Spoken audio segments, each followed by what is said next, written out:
Simply, business. More than likely, you've encountered business analysis. Currently, there aren't a whole lot of jobs requesting a business analyst, and that's mostly because people don't understand what business analysis or BA is. But business analysis is key to business success. Many people do it or benefit from it without even knowing what it is. So, what exactly is business analysis or BA? BA is understanding the business needs. It's using a specific set of tools and techniques to uncover and analyze the needs or potential opportunities of stakeholders or customers. It also can help determine the details behind a user story or those requirements that were collected as part of the scope of a project. But it's so much more than just collecting. It includes elicitation or drawing out additional meaning. It also helps with the verification of those requirements. Now, this helps ensure they're properly understood, and then they can be prioritized. So if you're a project manager, this course will help you better determine the scope of your projects.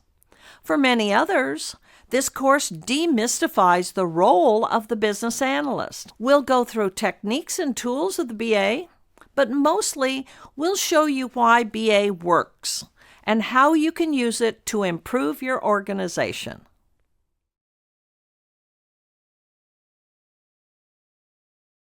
More than likely, you've encountered business analysis or even benefited from it. You just didn't know what it was called. Business analysis, or BA, is the process by which we identify business needs, recommend relevant solutions, and understand requirements. Now, this is very general, and it might not be that clear, but maybe looking at how a business analyst thinks will help. Very simply, business analysts are, well, amazing. Obviously, I'm not biased. We are constantly observing and questioning. People who end up in this position have a naturally inquisitive and detail-oriented mind and are always analyzing everything. Their minds are constantly running through questions about activities they observe. What's being done and why? Is there a better way to do it? Are rules being followed? Or are exceptions being made? Should these rules even exist, or should they be adapted to the current situation? Are we being as efficient as possible? These questions and more are just a natural part of the way a business analyst's mind works. The thing that's interesting is that we tend to learn what the rules are, and it drives us crazy when the rules aren't being followed. But that frustration is where we discover both problems and opportunities. Like, if you're on an airplane and you see that people aren't boarding in their proper boarding groups, well, you might ask, why are there boarding groups in the first place? Why are the gate agents letting people from Group 7 go in with Group 2? Or what relationship do the group numbers have with the assigned seats? And why? We could go on and on, but you see the point. Business analysis is all about seeing those problems, restructuring them as opportunities, and finding solutions.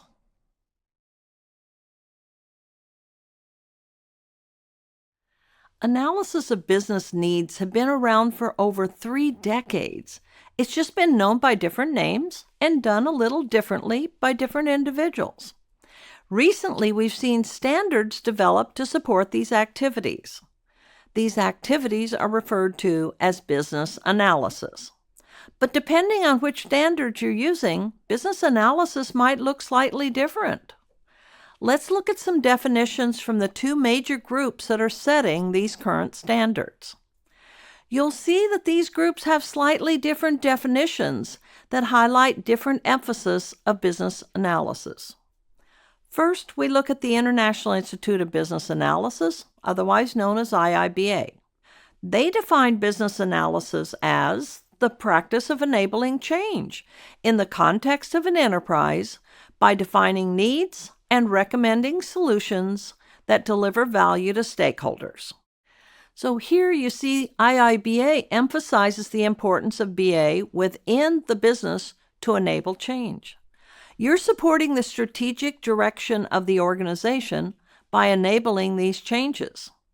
Now, the Project Management Institute, or PMI, has a different flavor to their definition of BA. PMI focuses mainly on project managers and their activities. So the way they approach BA is more about supporting the project manager or the project effort. You see this in their definition of business analysis. They define business analysis as the application of knowledge, skills, tools, and techniques to determine problems and identify business needs, identify and recommend viable solutions for meeting those needs, elicit, document, and manage stakeholder requirements in order to meet business and project objectives, and facilitate the successful implementation of the product, service, or end result of the program or project. So notice some key phrases here: stakeholder requirements and facilitate the successful implementation. PMI places a big emphasis on understanding of the requirements of all stakeholders. Also different from the IIBA definition, we see PMI talks about implementation. They frame the BA role as being responsible for the implementation of the result. When PMI defines a project, they define it as being able to deliver a service, a product, or a result. When you do business analysis, we also say you're delivering a solution. So what do we do with all this information? Well, the takeaway is that business analysis is defined in different ways, depending on the point of view of the definer. But here's a stable definition that should work across all contexts. Business analysis seeks to identify and understand business needs and provide solutions to enable change.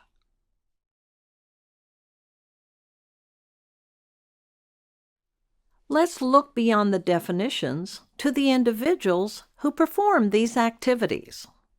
The business analyst. Both IIBA and PMI define the business analyst as any person who performs business analysis, no matter what their job title or organizational role.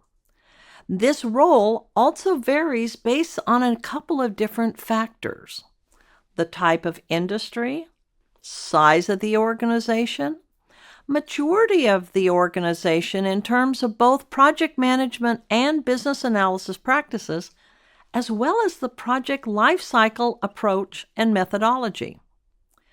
More important than the role or position are the actual activities that they perform. So regardless of an individual's position or role in the organization, business analysts are focused on understanding the current needs in relation to the overall strategic objectives and goals of the organization, and then helping achieve these goals.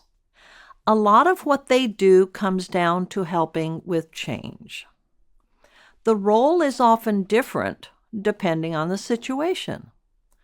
The BA may be involved when a new product is created or a current product is enhanced. They can help solve a problem by understanding the situation and helping propose a solution. Often their skills are used to help project team members better understand the needs of the customer. There are two organizations where you might find a business analyst. First, in a business organization, or secondly, as a key member of a project team. As part of the business organization, the BA plays a role in helping craft strategic objectives, setting the future direction of the organization. This knowledge and understanding is then transferred to others who will support these objectives through projects or programs. In other organizations, the business analyst is on a project team. Their role is to provide understanding of the solutions for the identified problems or opportunities. Basically, the BA is the person that has to explain the solution. They explain why and what actually is involved. There's a number of ways these solutions can be provided. Changes to ongoing operations may be required, or a continuous improvement initiative may need to be supported by a project or a program. The role provided by a business analyst continues to evolve, and that's really because they're so valuable across so many different situations. The analytical skills of the business analyst helps with several things. They're able to understand and define problems or opportunities more specifically. They see how these fit into the overall strategy of the organization. They understand and explain the reasons why projects were selected. An increasingly important role of the business analyst is that of a change agent. Change is inevitable, but it's hard. It's change from the current state to a desired future state. As Mark Twain once said, "I'm in favor of progress. It's change I don't like." By working closely with individuals at all levels within an organization, the business analyst is able to understand how any change may impact them, and therefore they're more likely to embrace it.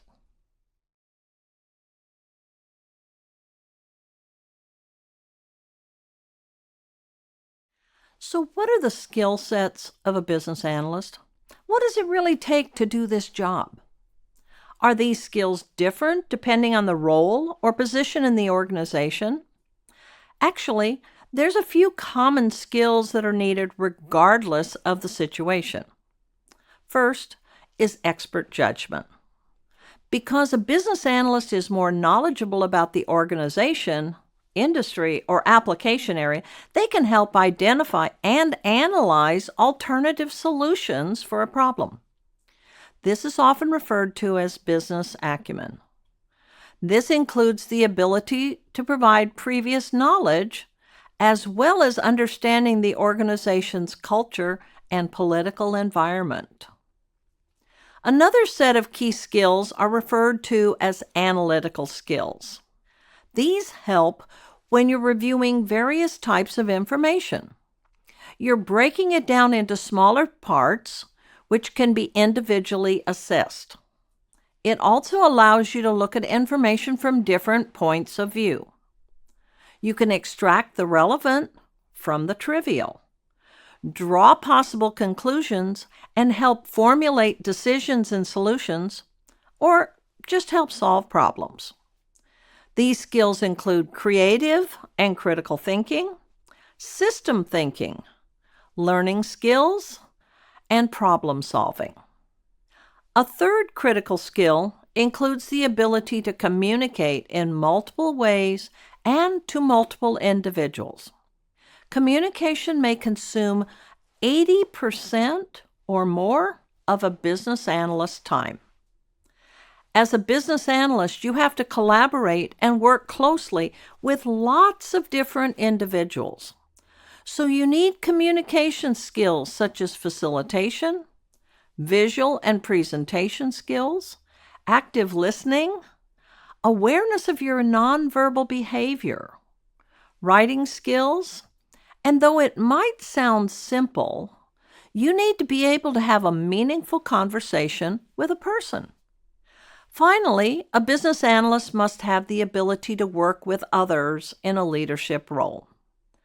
As an agent of change, it'll often fall to the business analyst to communicate problems, solutions, and the rationale for both to organizational leaders. While it might seem intimidating, remember that the business analysts have the data on their side. They've already assessed the situation and recommended a solution. They can and should communicate confidently with leaders at all levels.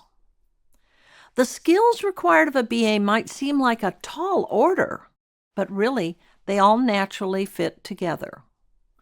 The role of the business analyst requires that you can operate between and within departments.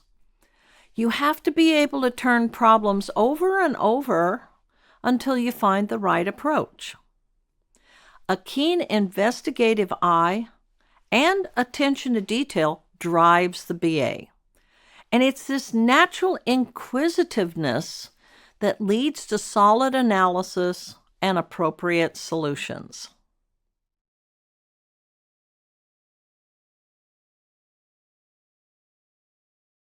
Have you ever thought about things you might like to do? Maybe you couldn't easily find something in the garage or a closet and thought, maybe I should reorganize that area. Maybe you thought about selling some of those items you found in the garage to generate a little more income.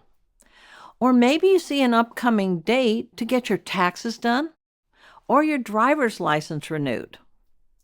These are all possible needs that you mentally assess as part of your personal life. Now, if we move these into situations within the organization, we often discover that needs fall into one of three categories: problems or possible improvements, opportunities or new endeavors, or compliance requirements. Business analysis includes the assessment of these three different types of business needs. For those problems or improvement needs, it's important to understand what the problem is, the impact that it has on the organization, and a potential solution to resolve the situation. New opportunities allow an organization to grow and expand. Business analysis helps with focusing those opportunities and providing the content to support decisions in these areas. Obviously, every organization and every individual have compliance requirements of one type or another that must be addressed.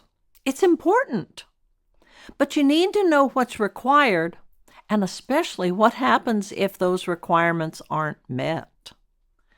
Regardless of whether we're solving a problem or supporting a potential opportunity, we need to go through a few steps. First, we need to identify what is the actual problem that needs to be solved or the improvement that should be made. In the case of an opportunity, what exactly are we trying to pursue? We then need to do an assessment of the current state. This helps us understand any factors that are causing the problem. Now, we have to be careful, though, not to fall into a state of analysis paralysis.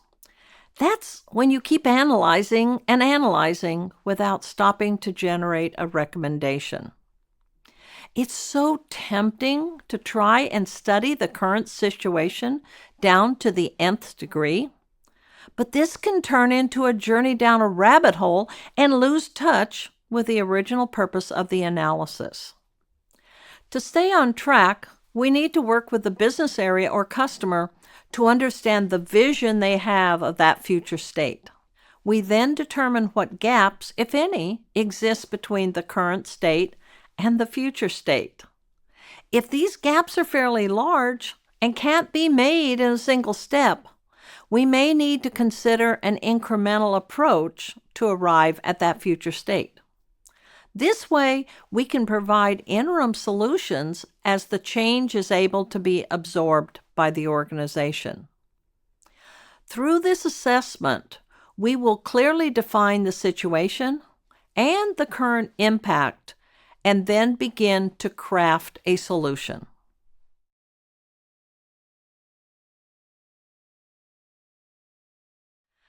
Since we don't have unlimited time and resources to address the various needs of the organization, we need to document our findings in a manner that helps with the prioritization of work to be done.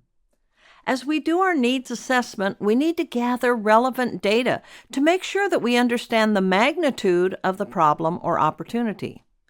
This helps us make sure that we properly size the solution. Once we understand the need with the supporting data, the business analyst drafts a situation statement to provide not just what the situation was that we encountered, but also the impact on the organization. The first part of the situation statement states the current problem to be solved or the opportunity that needs to be explored in a structured manner. The second part then identifies the impact of that situation on the organization. The format of this statement is: the problem or opportunity has the effect of X on the organization with the resulting impact of Y. So here's an example. The existing process for processing returns involves the need to submit paperwork duplicating the digital record. This results in significant delays and extra labor costs. The impact is that additional staff is hired to meet established quotas. It's critical to review this with the key stakeholders to make sure we've captured the situation correctly so that we can develop a proposed solution that addresses the real problem or opportunity. One of the most commonly used tools to help correctly understand the situation is an Ishikawa diagram for documenting a root cause analysis of the problem. Another tool which is used in adaptive or agile projects is the 5 whys. We can also create models of the flow of processes to help discover where problems might exist and then recommend solutions. We might recommend a solution by just making a modification to the current process without any additional resources needed. Once we've defined the situation, it's time to move on to a potential solution. The solution is something that is developed to deliver measurable business value. It could be a new product, components of a product, an enhancement of an existing product, or just a fix. The solution statement recommends the most viable option to meet the need. The solution statement or approach defines at a high level the areas to be included or the initial scope, and possible steps to move from the current situation or state to a future state.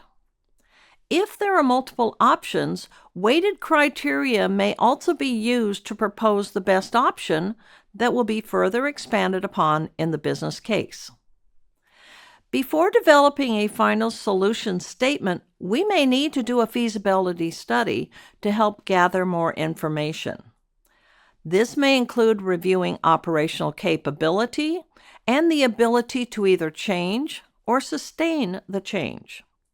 This may include whether the solution is technically feasible, whether it might work in the current environment, as well as help estimating potential cost or time requirements.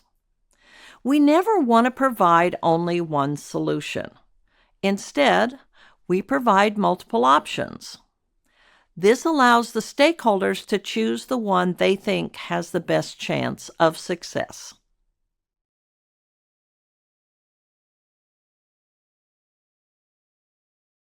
So up to this point, we've been concentrating on the business analyst, their skills and roles. But what about the folks that they interact with? Sometimes we don't even know who these people are. Here's an example that might help you start thinking more broadly about stakeholders. So one of my neighbors was doing some construction. He got the permits from the city. He hired the trucks and notified the neighborhood that some big equipment would be making noise and occasionally blocking the road. But what he didn't realize was that the dirt kicked up from the construction would land on everyone's solar panels. Everybody was furious because now they had to get their panels professionally cleaned. The takeaway here is this: those stakeholders, or neighbors really, who had solar panels were impacted by the construction. He wasn't aware that those stakeholders would be impacted by his work. So what do we need to do? We need to make sure we know who our stakeholders are. Once we understand the need, the business analyst has to identify anyone who might be impacted by what we have been analyzing. These are usually referred to as stakeholders.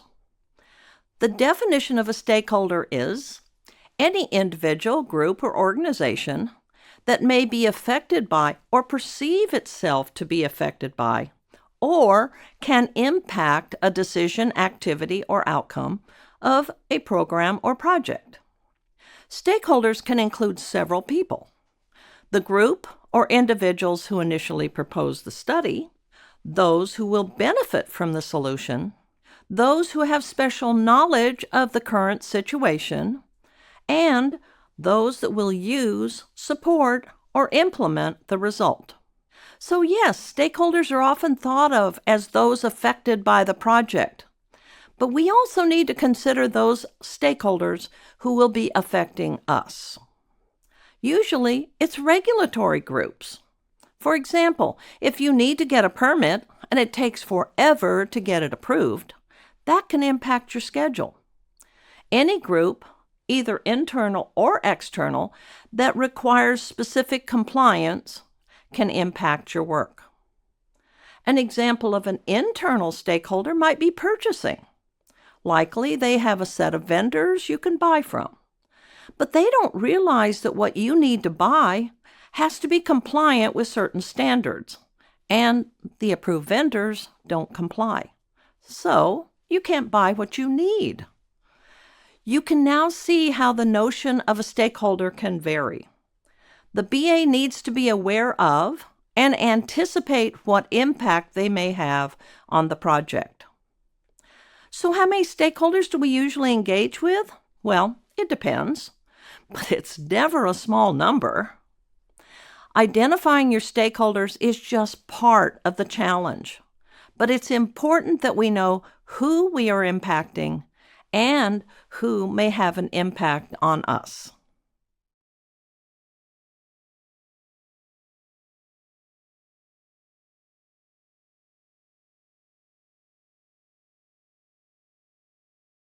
Not all stakeholders are created equal. Some have a vision, and some are deep down in the weeds. The first thing you need to ask yourself is this: who have I been given, and who do I really need? Do you have someone who knows the situation, but can they make decisions?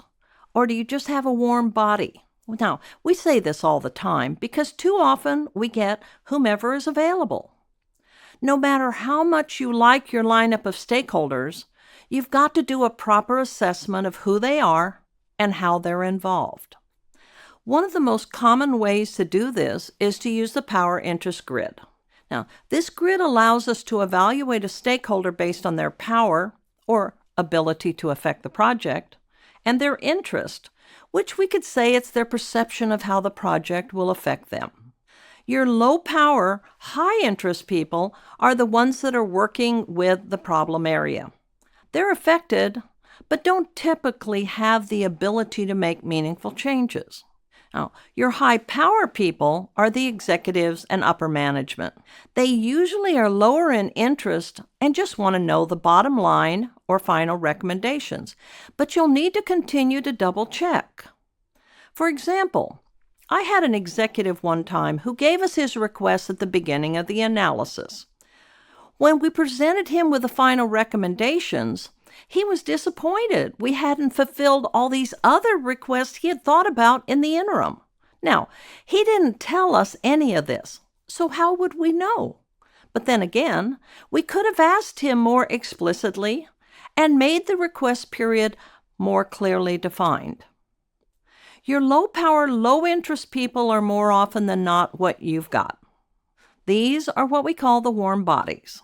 Unfortunately, they usually get assigned because they don't have much else going on, or management just doesn't know what else to do with them. The people in the high power and high interest grid are obviously going to need a lot of attention. They can suggest changes as they perceive the change that will affect them.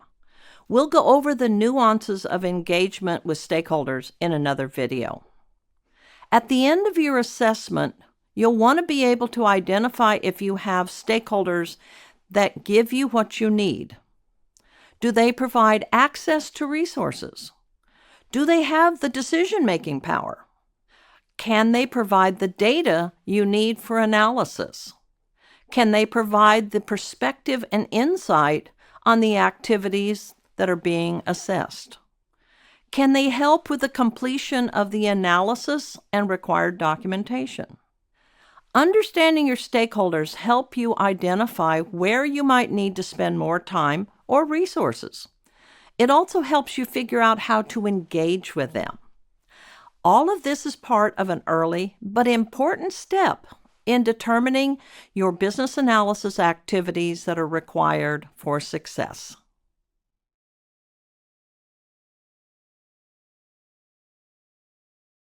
The more involvement that stakeholders have with the work to deliver the outcome, the better chance we have that they'll be supportive of the result.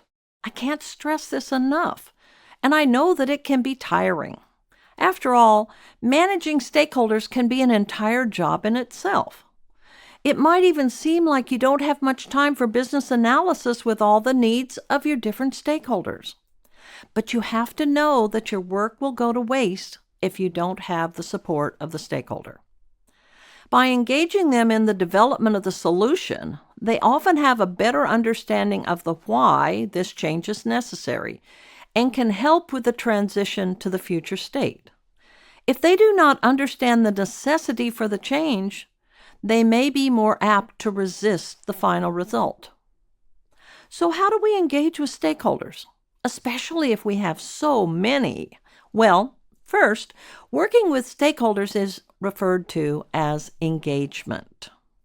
We need to figure out and constantly monitor the most effective way to engage with all of them. And each stakeholder, or each group of stakeholders, will require a customized engagement plan. It doesn't have to be complicated, but it does have to be thoughtful. We're not the only person who has to collaborate and communicate with these individuals and groups. Project managers, as well as solution team members, also need to engage and collaborate. So what exactly do we talk to stakeholders about? Some of the key engagements involve the setting of goals, objectives, and scope boundaries. Later in a project, stakeholders are involved in testing activities and reviews. Let's talk about determining the most effective way to communicate with stakeholders. This includes the format, content, and timing. Each stakeholder or group of stakeholders will have specific needs and preferences. Format can be email, meetings, phone calls. It refers to the medium used to send the message. The content is another variable to consider. What type of information will be shared? How much detail? Which details? Have a conversation with your stakeholders to make sure you're on the same page with their expectations. You'll also want to determine the time frame and frequency of communication. But this doesn't mean that the stakeholder can order information from you like a menu. We have to understand the reason that specific information is required at that time and what the expected result or impact will be upon receipt. As the project progresses, we need to continue monitoring how we will keep the stakeholders engaged. We'll always have new stakeholders join in the project, while other stakeholders remove themselves. Continual monitoring of the involvement of stakeholders is important. This allows us to determine why involvement may have changed and whether additional engagements are needed.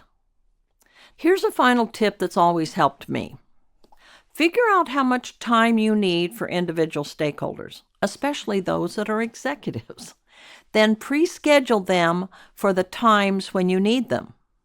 Reserve dates and times for meetings with these stakeholders. They're going to be surprised by how much of their time you really need. You need to continually remind them, though, of their importance to the result of the project. By the end of the project, you want to make sure they feel their engagement was well worth the time spent.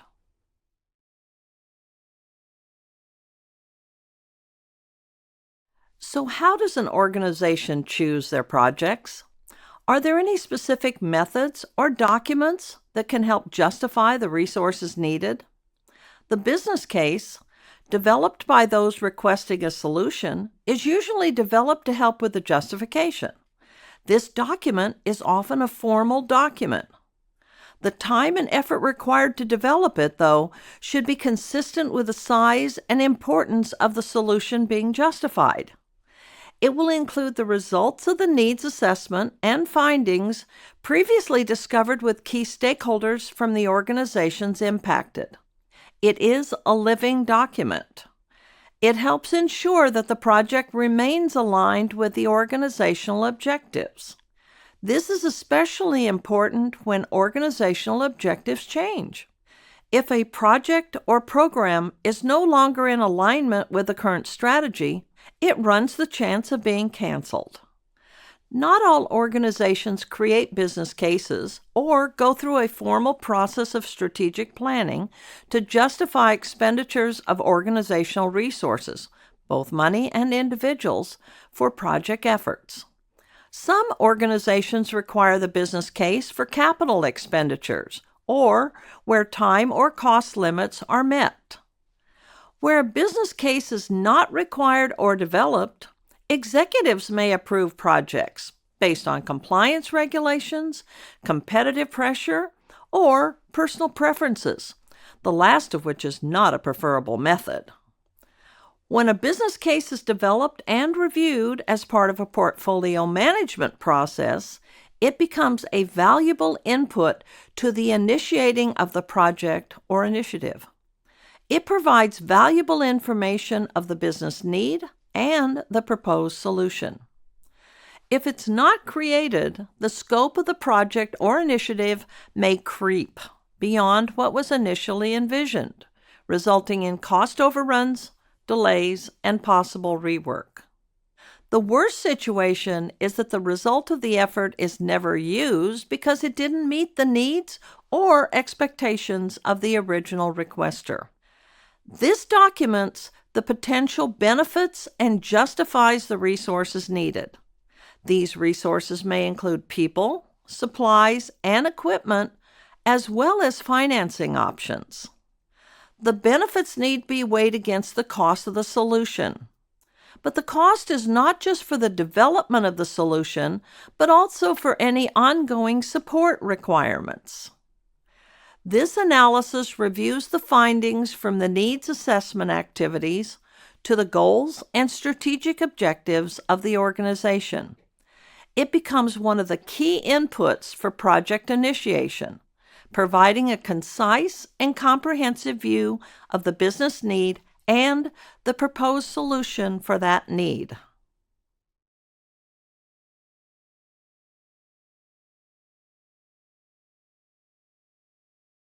The business case is used to justify initiating a project as well as providing a summary of previous needs assessment activities. Now, there are two major components of a business case: the business needs and the previous analysis of the situation under consideration. The summary of the business needs includes the identified needs of the situation statement, identification of stakeholders, and the initial scope of the proposed project. The key stakeholders can include those involved in the needs assessment, as well as those individuals or groups of stakeholders that will be impacted by the results of the project effort. Previously obtained information that pertains to the result may include the organizational strategies, goals, and objectives, which will be supported by this effort, the analysis of the situation and root cause of the problem or supporting data for a new opportunity, critical success factors which need to be met, analysis of the potential gaps between current capabilities and those required to support the future state, high-level risk assessments, assumptions, constraints, and regulations, which will need to be further validated as additional project work is done. Also, recommendations for alternative implementation options and approaches. High-level milestones, dependencies, roles, responsibilities, and risks. We have to justify the resources required for justify responsibility.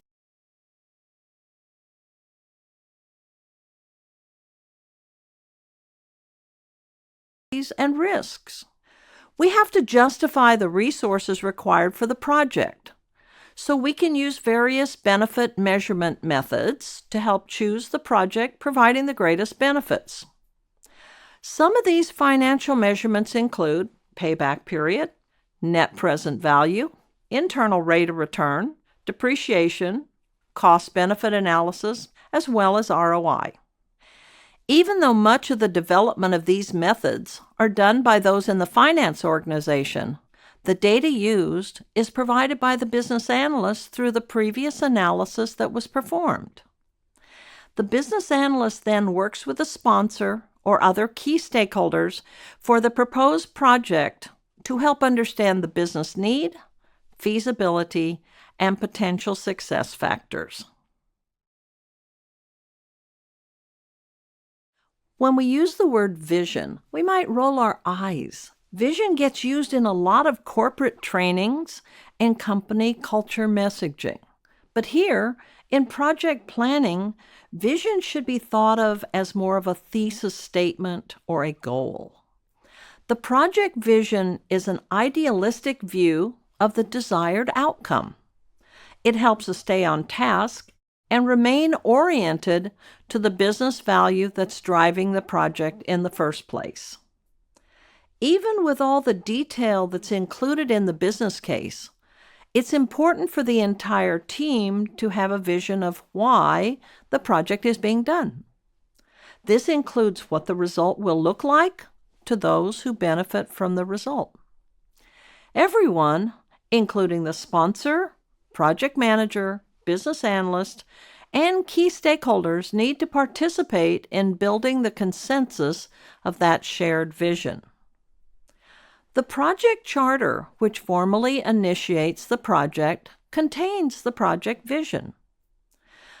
The vision contains the why, what, who, when, where, and how of the project. Let's start with the why. This is the vision, mission, and goals that are to be delivered by the result. Then there's the what. Objectives identified in the business case, initial boundaries for scope, and maybe what is not included. As far as the who goes, you identify the key stakeholders, both internally and externally, who will play key roles in the project. The when is fairly simple. It's the expected start and end dates. This is especially important when a final date is imposed, or a time is of the essence, or window of opportunity constraint exists. Then there's the where, the work or deployment sites of the final solution. The how is the collection of various approaches, including predictive or adaptive methods, that are recommended. These will vary depending on the type of the project. Okay, so now you have to put this together. But a great way to do this is to use the elevator pitch strategy. You should be able to state your vision in 1 or 2 statements. It has to be short. You could actually think of it as a tweet. The idea is to concisely explain what the project is and why. And this vision should be aligned across the teams.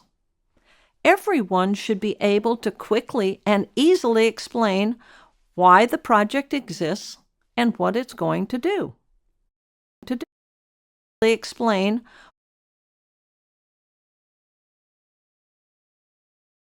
why the project exists and what it's going to do. It's critical that the vision be reviewed frequently to make sure that the shared vision is still understood by all. The vision should be concise and easy to understand. It should help inspire the team members to achieve the desired goal.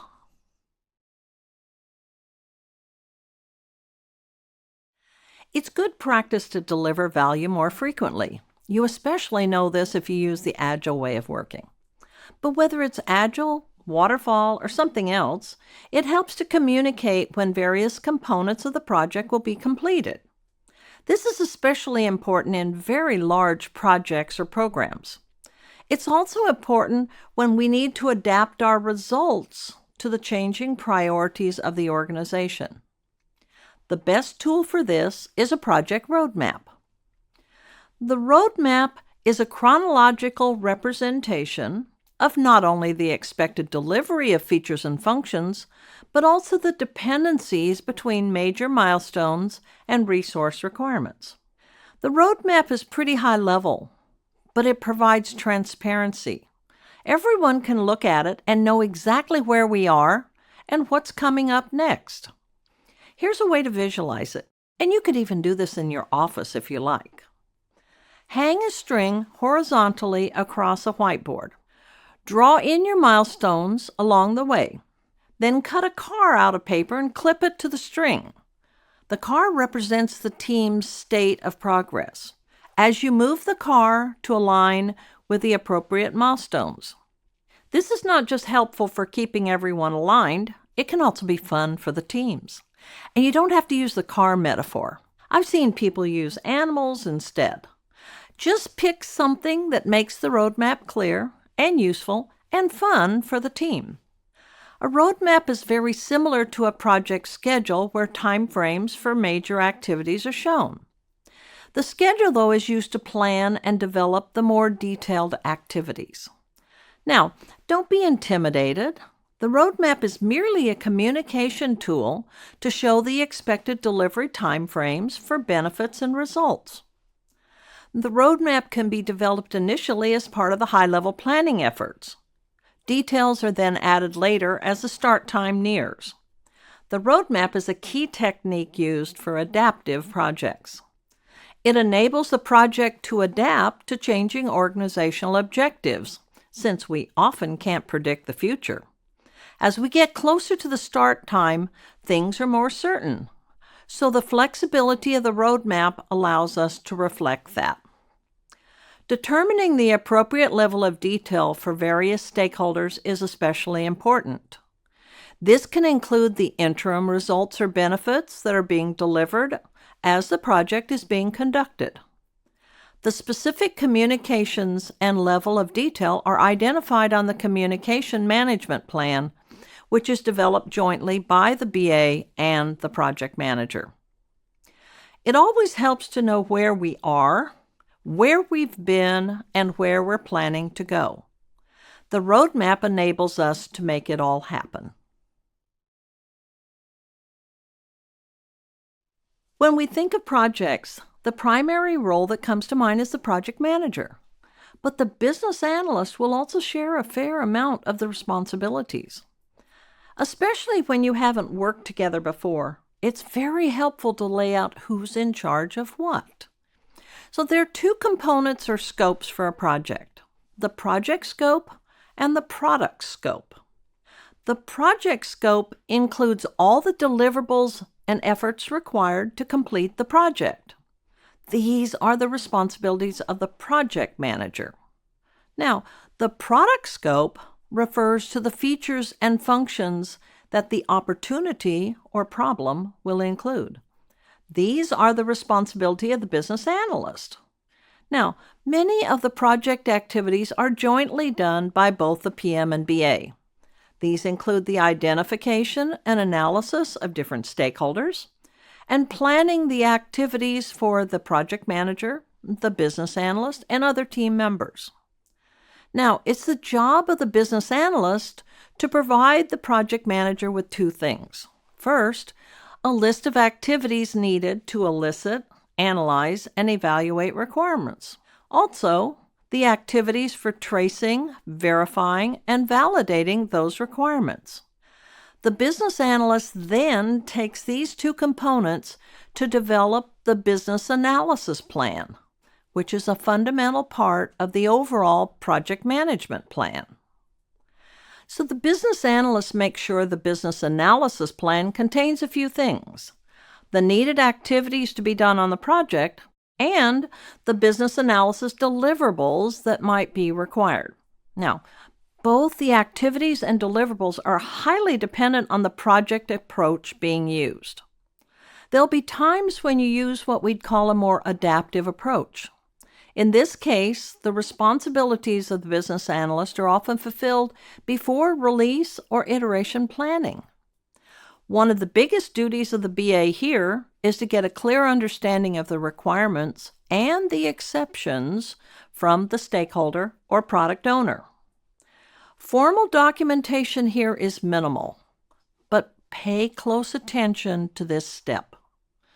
Only those requirements that have been initially prioritized and analyzed are to be considered, because we have to minimize the time spent on areas that do not provide as much value to the organization.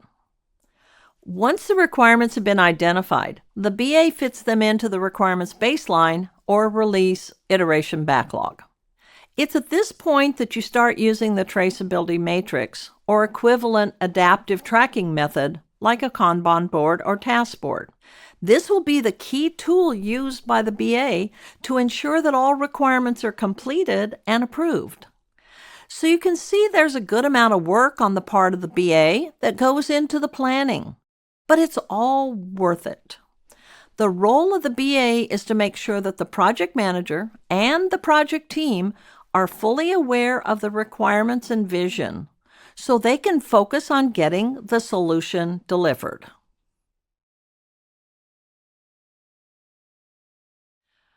Requirements come in all shapes and forms, but don't let that confuse you.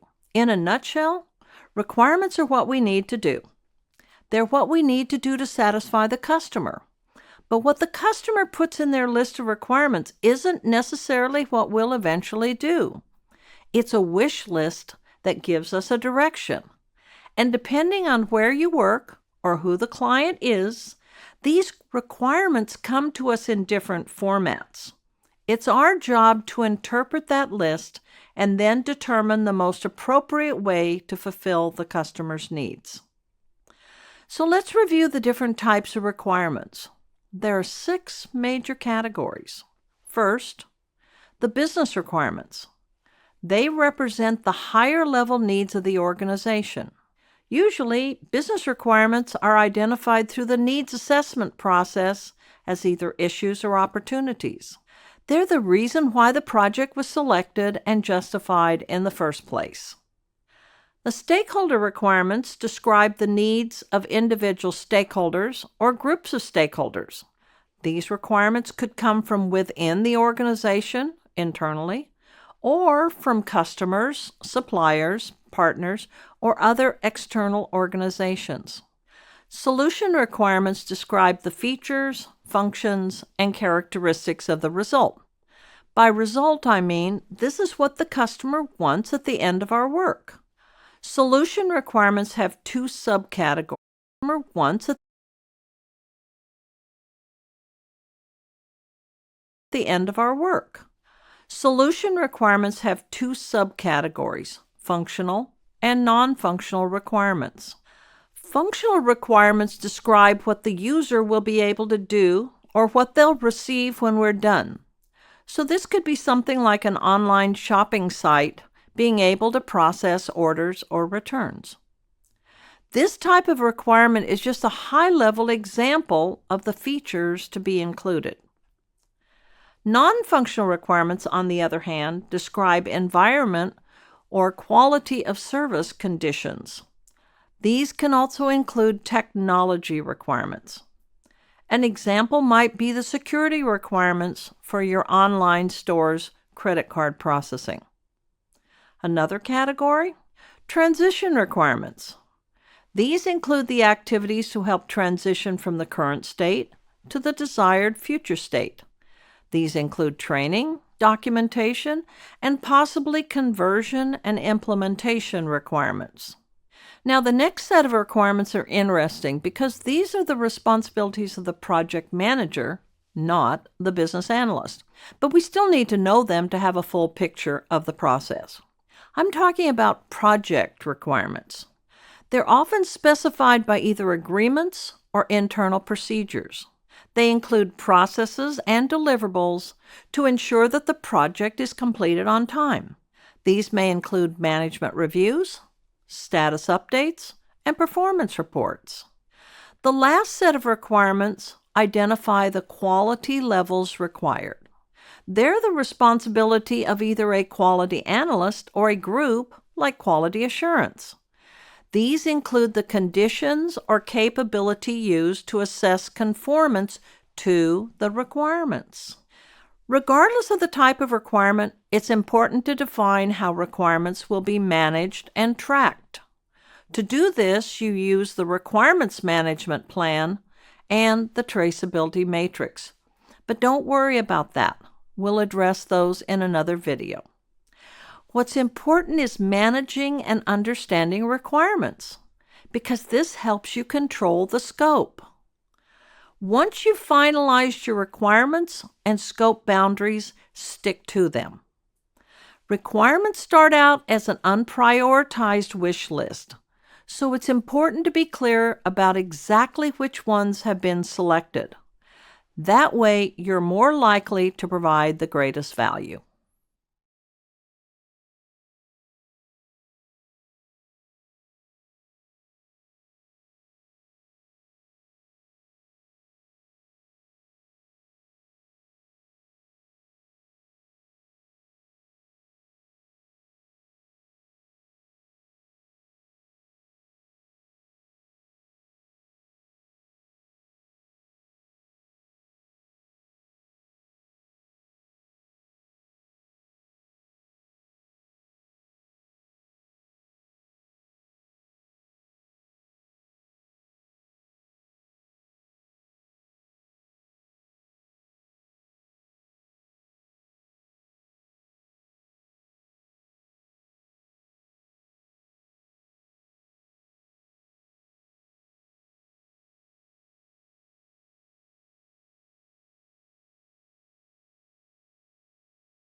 There are lots of ways to do elicitation, and you'll want to customize your strategy to each situation. Different stakeholders mean different elicitation techniques. One common technique uses structured or facilitated sessions. You have a facilitator that guides the conversation of the participants, prompts brainstorming, and makes sure that the session fulfills its goal. Facilitated workshops are great for a couple of reasons. One, they can be used throughout the project. It allows us to make the elicitation process truly iterative. Two, you can bring cross-functional participants together. Having diverse participants naturally uncovers gaps, redundancies, needs, and other important information. Finally, having a facilitator means someone is there to help with communication between stakeholders, leading to better relationships and consensus. Interviews have been used for years. They're basically 3 loose categories of interview styles: highly structured, with predefined questions; semi-structured, with some prepared questions and follow-up on answers; or unstructured interviews, where you allow the conversation to develop naturally. These are most appropriate when confidential or sensitive information is needed, or the information is needed from high-level managers.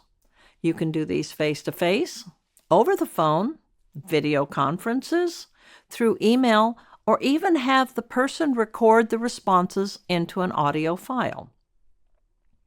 In addition, we collect and analyze existing documentation. A major focus of our analysis is to ask why certain information is even there. The answer, because it's always been done that way, is not a valid response. What I've often done is have the stakeholders take the documentation of a process and literally circle what they use or don't. It can be a really revealing process for them, and it's a quick way for me to get to the heart of what matters and what doesn't. You could also try shadowing people in their environment while performing their duties. If you have a large number of stakeholders, Use questionnaires and surveys. Remember, though, that open-ended questions obtain more detailed responses but will require additional time to consolidate. One word of caution here.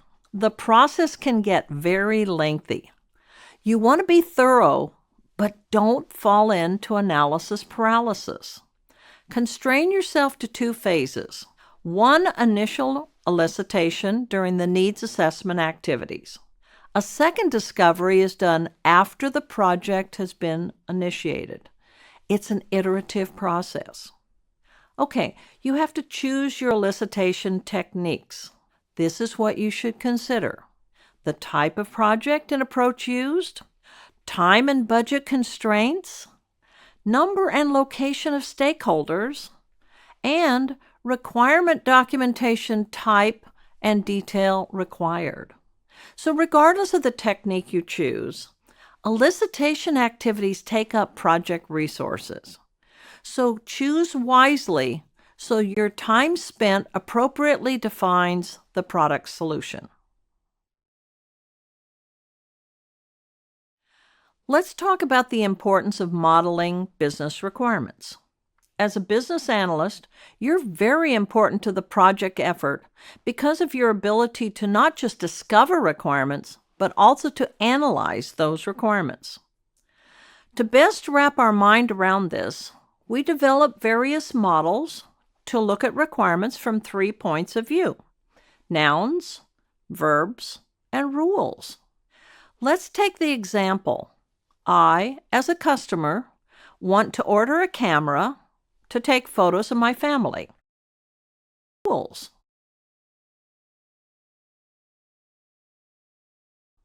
Let's take the example. I, as a customer, want to order a camera to take photos of my family.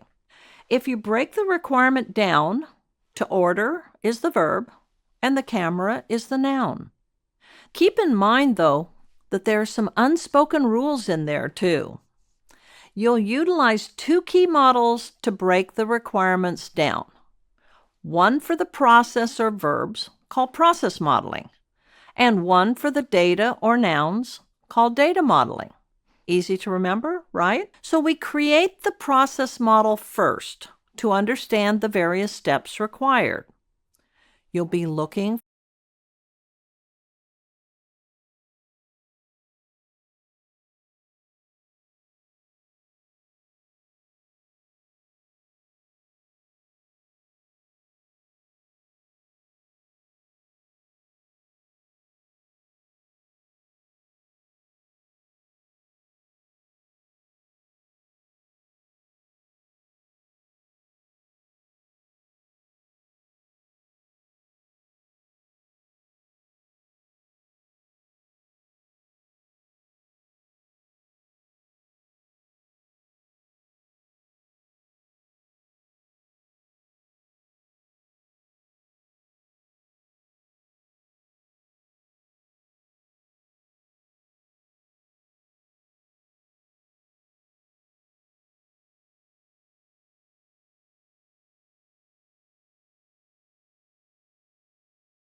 for those verbs. One of the best methods to do this is by having a face-to-face discussion with your business stakeholders at a whiteboard. You can use the board to take notes, sketch drawings, and capture the discussion. Start by drawing out the order in which things happen, your verbs. That will complete your process model. Next, ask what's the noun or the product. Cameras, customers. Are there different types of cameras or different types of customers? We use what's called data modeling techniques to figure it out. Now, picture yourself adding your nouns or products to the whiteboard on stickies. The first part of the data modeling technique is done, and now you can move on to the business rule model. Let's refer back to what we already know. Our nouns and verbs are what make the rules. Picture yourself with your stakeholder again. You'll be listening during the discussion for relationships and differences. Here's a pro tip. Stickies are an effective way to show the differences, in this case, between different types of customers and cameras. Once identified, these rules identify the steps that apply for individual customers, as well as any pricing discounts that might apply. Now, the process model, data model, and business rule model will help you analyze requirements individually. But the real power comes from bringing it all together. Don't worry if you don't have formal, complete models. Fragments of requirements still help you know what steps are needed to fulfill an order request, which exact product is being requested, what price is being charged, depending on the product and the customer, etc. If you can map everything together, you'll be able to deliver a solution that exceeds the customer's expectations while still following the rules established by the organization.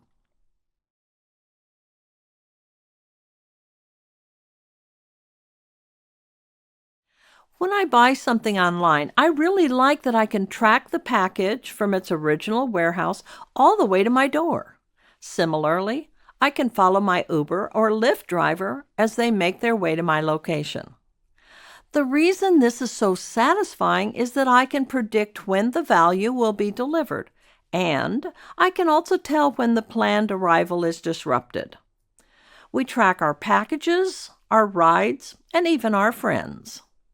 Wouldn't it make sense to do something similar for expensive work projects? In developing your business analysis plan, you have to decide how requirements will be traced to ensure they're all delivered and approved. You'll do this by determining a traceability approach and using a traceability matrix. The traceability approach is a way of thinking about how requirements are related and tracking them. The project team should be able to trace a single requirement to its supporting objectives and other related requirements. The traceability approach also allows for the visibility of progress on individual requirements. It clearly exposes obstacles that are preventing requirements from progressing. Appropriate actions can then be taken to remove those obstacles. The traceability matrix is how you use the traceability approach to track your project. It's a tool you actually use. You might have seen this before in the form of a task board in Scrum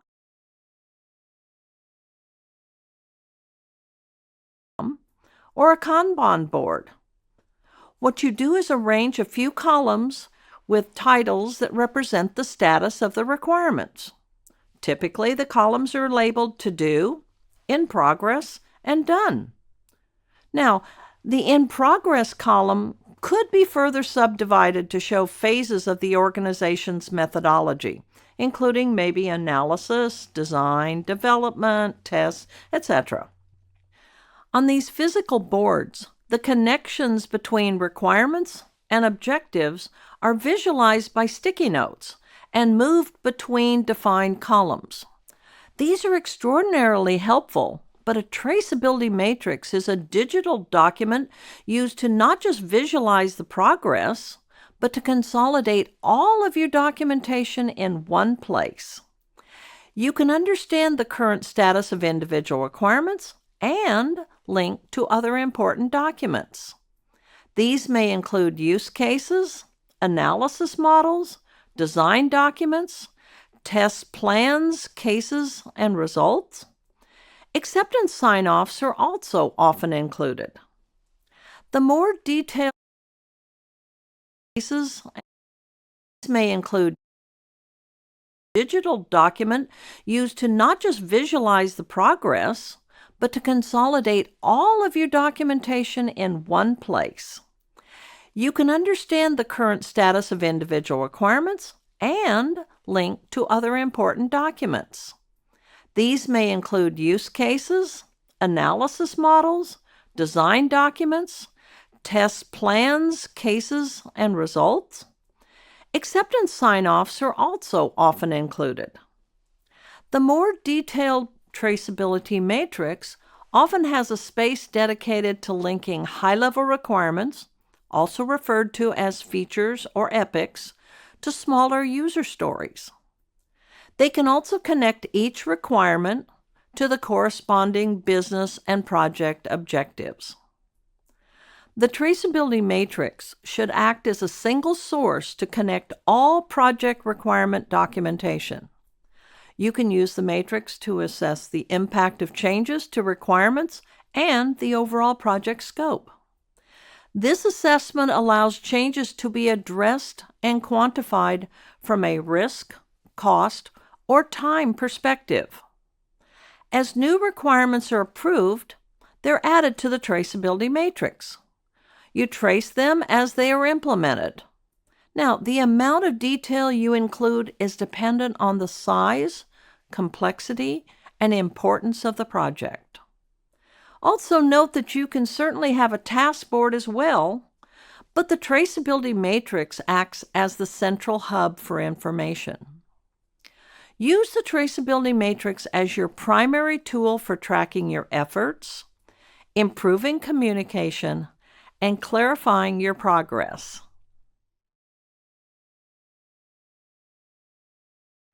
Change happens all the time. It's always been this way, so don't think that there were stable, good old times. But change today is happening faster and more often. As the business analyst, it's your job to be a gatekeeper of sorts. Rather than trying to stop change, we need to embrace it. But that doesn't mean that we just react to every request for change, but rather we need to have a way to analyze the request and the possible impact. Then we can make a decision to modify our current work or continue as planned, deferring the change until a later time. Most organizations have a process in place to handle changes. This includes a way to receive and log all requests, regardless of the type or source of the request. Those requests are then analyzed, and the importance and impact to the work in progress helps determine what the next steps will be. This process is often documented in the requirements management plan. For changes that have a major impact on the work, the approval may need to be made by a group that is charged with this responsibility. This group is often referred to as a Change Control Board, or CCB, or a steering committee. Now, not every request should be reviewed by this group.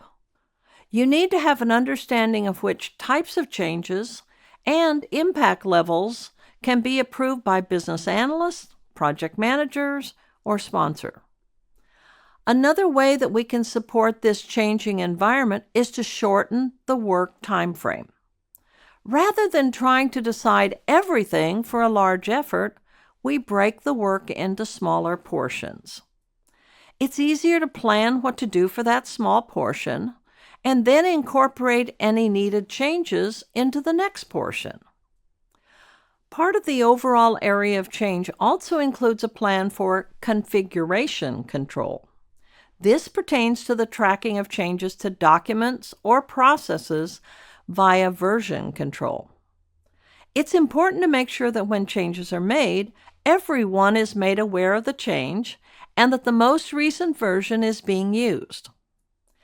The business analyst has their hands in a lot of different areas. They have the perspective to ask the questions needed to assess the change. So don't take this task lightly.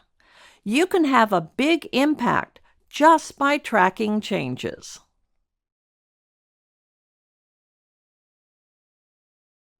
There's a number of times when requirements must be verified. We do this to make sure that we have a clear and complete understanding.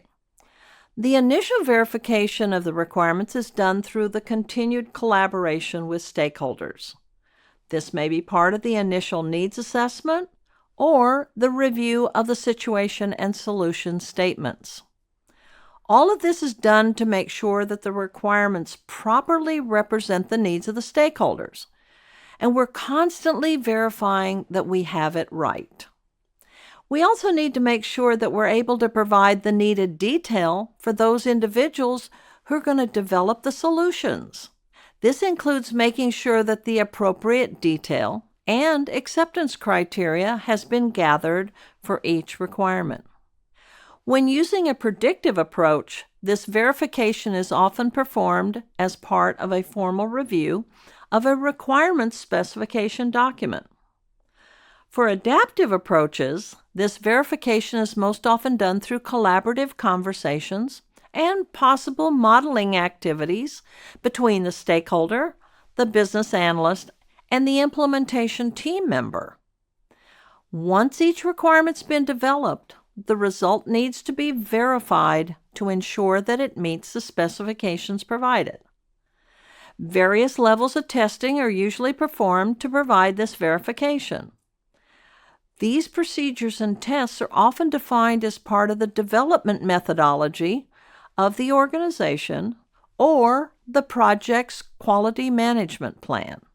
It's often the role of the business analyst to help plan those testing activities, including identifying test scripts and test data. As the tests are conducted, the traceability matrix is often used to record the results of the testing activities, as well as often linking the documentation for the test script and data to each requirement. Everybody agrees that testing is important, but it's important to understand how much testing is required. This is often addressed as part of the analysis of what is referred to as the cost of quality. That process reviews the appropriate activities needed to prevent or appraise conformance or nonconformance or failure. We need to remember that the law of diminishing return applies to testing activities. At some point, enough is enough.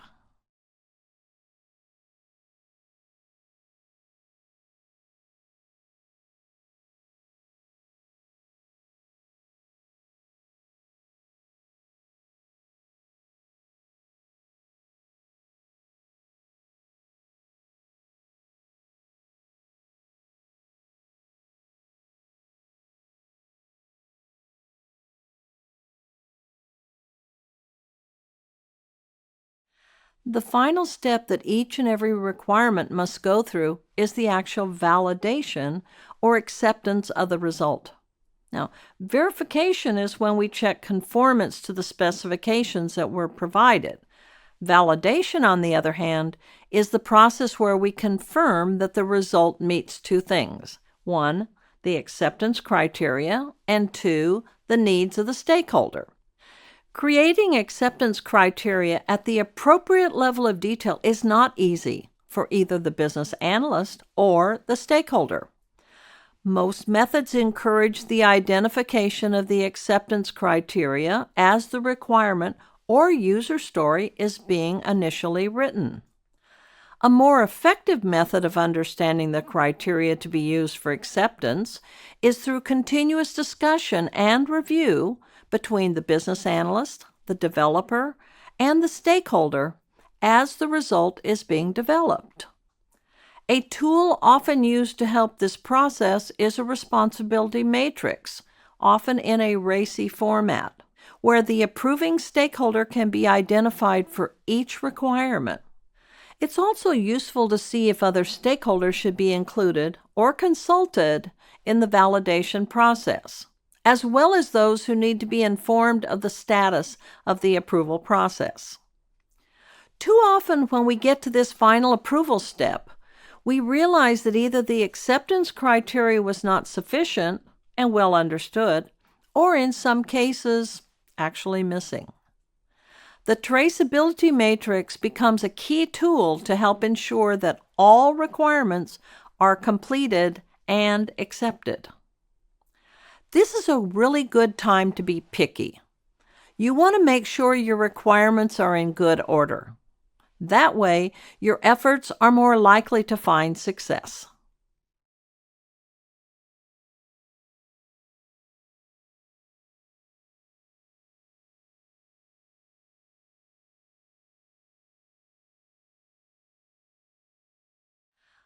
All the hard work on the project culminates in the release.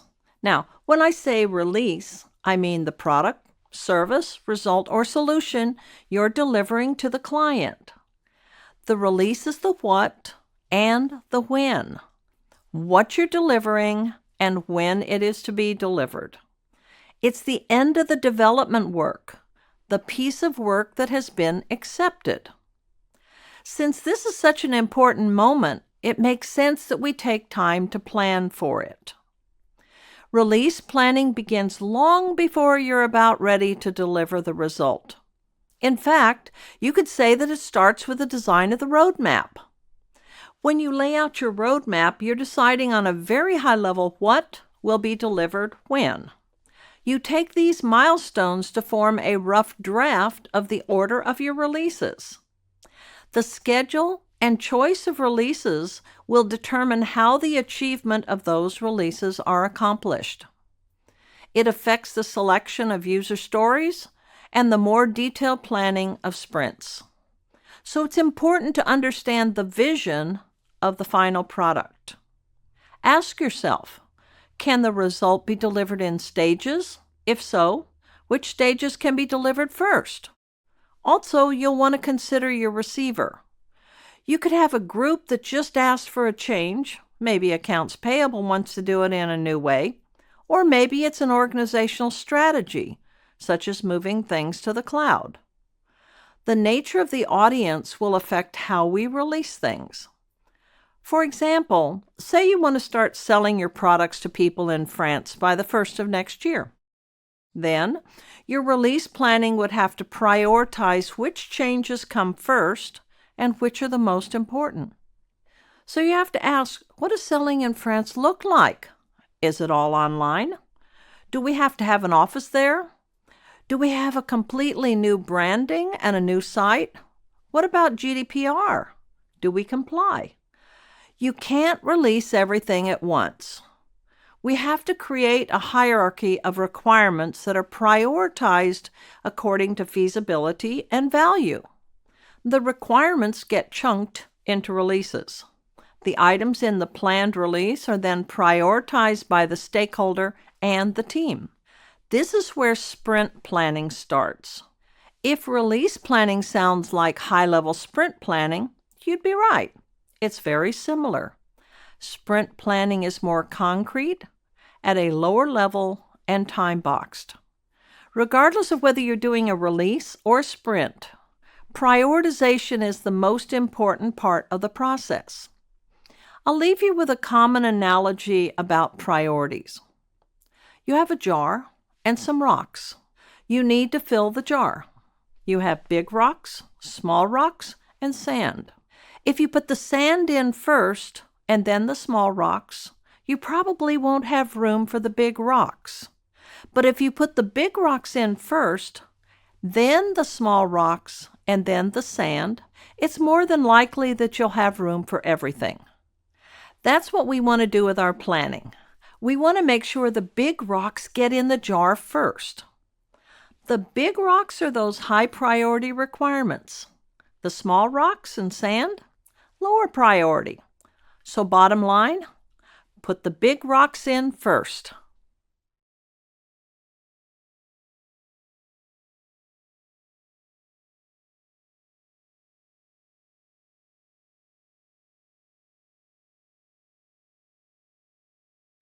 Regardless of the final recipient, there's a number of decisions that need to be made about what's going to be released.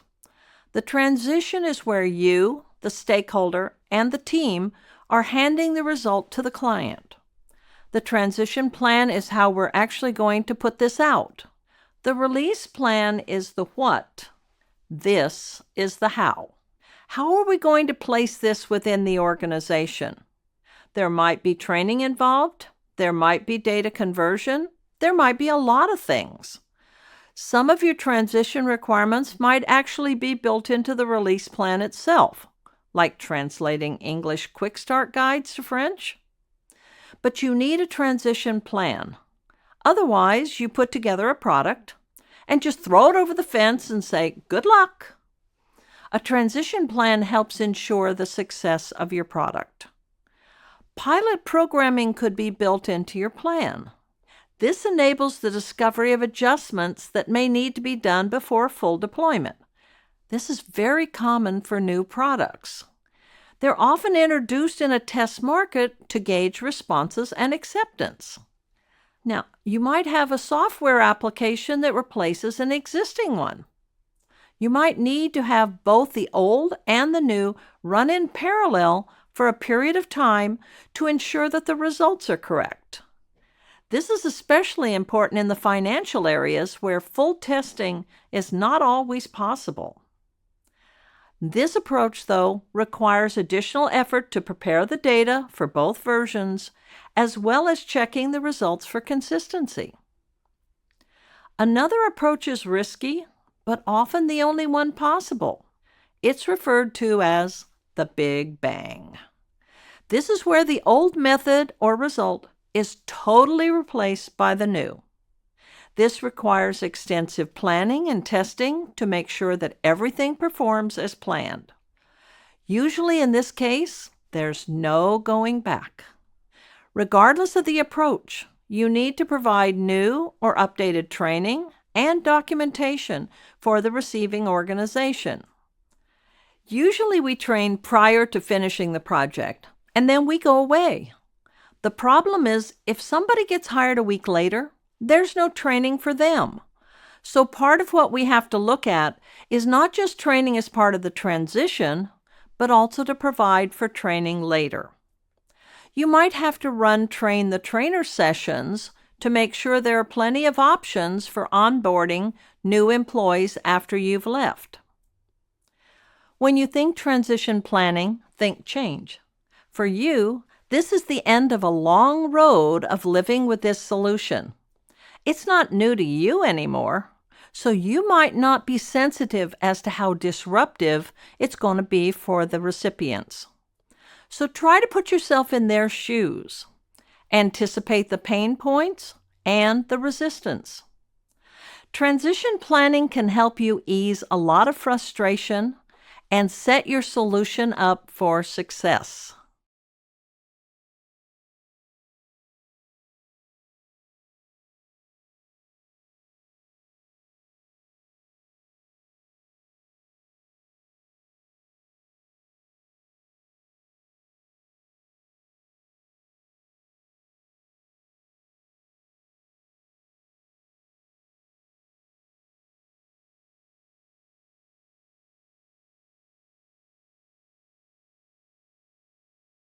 The project manager and the team are gone.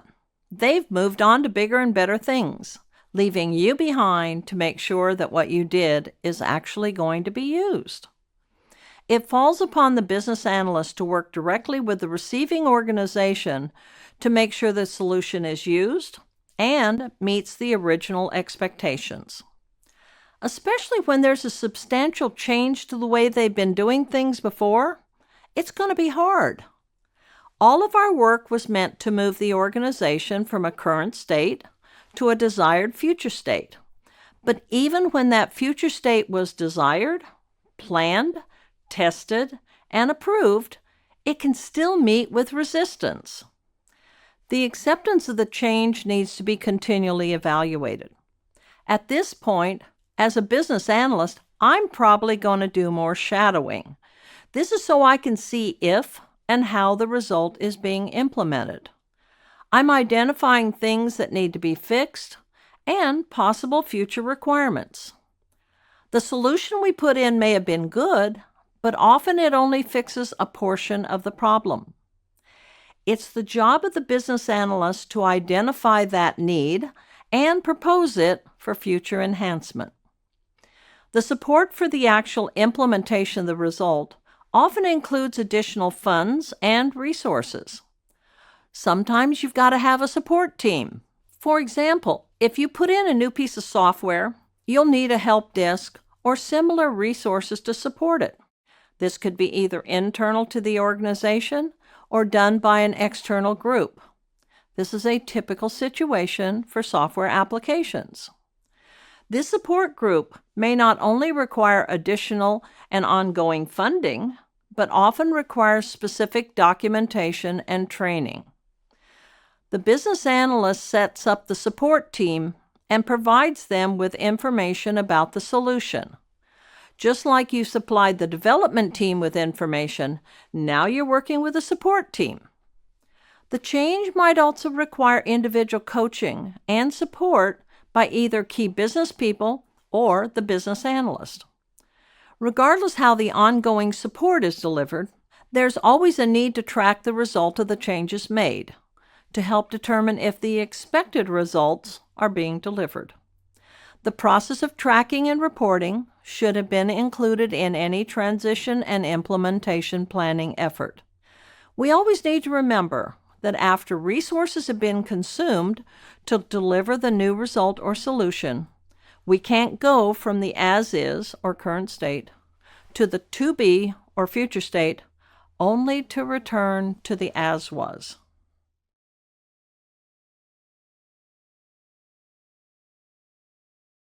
Learning to dive deeper into the details behind requests is an important skill for any worker. Having learned the foundations of business analysis, I hope you want to explore further. Part of doing business analysis means constantly learning and analyzing, but your work doesn't stop at the responsibilities of your role.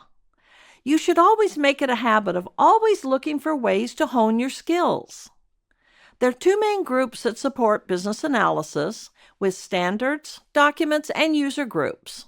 These are the International Institute for Business Analysis, or IIBA, or the Project Management Institute, or PMI. There are also many articles and blogs written about the various areas which are part of business analysis. I hope you check out some of mine, which I post frequently on LinkedIn. And while you're on LinkedIn, connect with me. Thank you for watching this course. I know business analysis isn't the easiest topic. I also know not all organizations appreciate the hard work that goes into being a BA. But trust in the process and know that your diligence will produce a successful result.